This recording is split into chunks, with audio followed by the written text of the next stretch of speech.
আজকে আমি যে পিঠাটা বানাবো সেটা হলো আমাদের এলাকায় চাপা ও ভর্তা পিঠা নামে পরিচিত। এই পিঠাটা আমাদের অঞ্চলে খুবই জনপ্রিয় একটি পিঠা। চলো তাহলে ভিডিওটা শুরু করা যাক। প্রথমে একটা কড়াইয়ে আমি পরিমাণ মতো পানি নিয়ে পানিটা ভালোভাবে ফুটিয়ে নিব। সেই ফুটন্ত পানিতে চালের গুঁড়া দিয়ে চালের গুঁড়াটাকে ভালো করে সিদ্ধ করে নিব।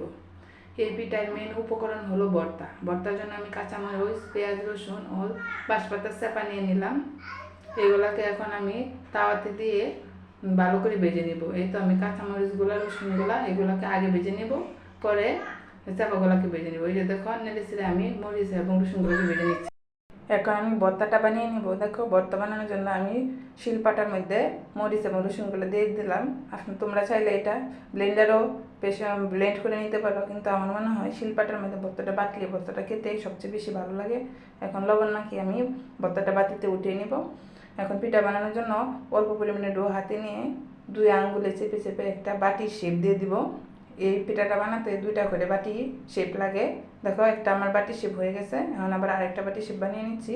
এখন একটা বাটি শেপের মধ্যে অল্প পরিমাণে ভর্তা দিয়ে আরেকটা বাটি উপরে দিয়ে দিব। দেখো এখন আমি 2 আঙ্গুলে টিপে টিপে চেপে চেপে সাইডটা বন্ধ করে দিব। এই পিঠার সাইডটা ভালো করে বন্ধ করে দিতে হয়, না হলে আবার ভাজার সময় ফেটে যায়। দেখো আমি কিভাবে চেপে চেপে বন্ধ করে নিচ্ছি। এখন হাতের তালুতে দিয়ে চেপে চেপে পিঠাটাতে একটু চ্যাপটা বানিয়ে নিব। দেখো এত সুন্দর করে সাইডে তো মোড়ানোর পর হাতের চাপে ভর্তাটা বেরিয়ে আসছে। তাক এটা কোনো সমস্যা না। দেখো একটা পিঠা আমার বানানো হয়ে গেছে। আবার আমি আরেকটা পিঠা বানিয়ে নিব। দেখো 2টা বাটি একসঙ্গে করে দিচ্ছি, দিয়ে 2 আঙ্গুলে চেপে চেপে আবারও মুখটা ভালো করে বন্ধ করে দেবো। দেখো কীভাবে বন্ধ করে দিচ্ছি চেপে চেপে। ভালো করেও বন্ধ করতে হবে, না হলে আবার ওই যে ভর্তা চাপে বেরিয়ে যায়। এখন আমি 2 হাতে চেপে আবার একটু চ্যাপটা বানিয়ে নেব। দেখো কীভাবে আমি চ্যাপটা বানিয়ে নিচ্ছি। আসলে এই পিঠাটা দেখতে যতটা সুন্দর, খেতেও ততটাই ভালো লাগে। এই তো দেখো আমার আরেকটা পিঠা হয়ে গেছে, কত সুন্দর সাদা দবদবে দেখা যাচ্ছে। এইভাবে আমি আরও কয়েকটা পিঠা বানিয়ে নিব। দেখো আমি অনেকগুলো পিঠা বানিয়ে নিয়েছি।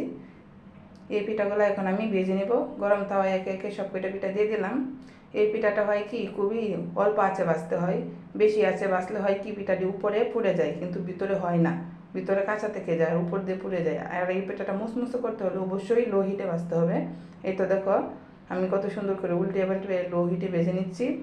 এই পিঠাটা যতটা মুসমুসে হয় খেতে ততটা ভালো হয়। দেখো আমি উল্টে পাল্টে খুবই মুসমুসে করে পিঠাগুলো ভেজে নিচ্ছি। দেখো পিঠাটা কত সুন্দর দেখা যাচ্ছে, অনেকটাই মুসমুসে হয়েছে। তোমরা যারা এই পিঠা খেয়েছো তারা অবশ্যই তো এর স্বাদ জানো, আর যারা খাও নাই তারা একবার হলেও বাড়িতে ট্রাই করে দেখো। এই পিঠাটা এতটাই স্বাদ, যদি একবার বানিয়ে খাও বারবার খেতে ইচ্ছে করবে, এবং স্বাদ মুখে লেগে থাকার মতো একটা পিঠা। এই তো দেখো পিঠাগুলো আমার ভাজা হয়ে গেছে। এখন পিঠাগুলো আমি একে একে উঠিয়ে নিচ্ছি। দেখো পিঠাটা কত সুন্দর দেখা যাচ্ছে, কতটা লোভনীয়। কি দেখে কি খেতে ইচ্ছে করছে?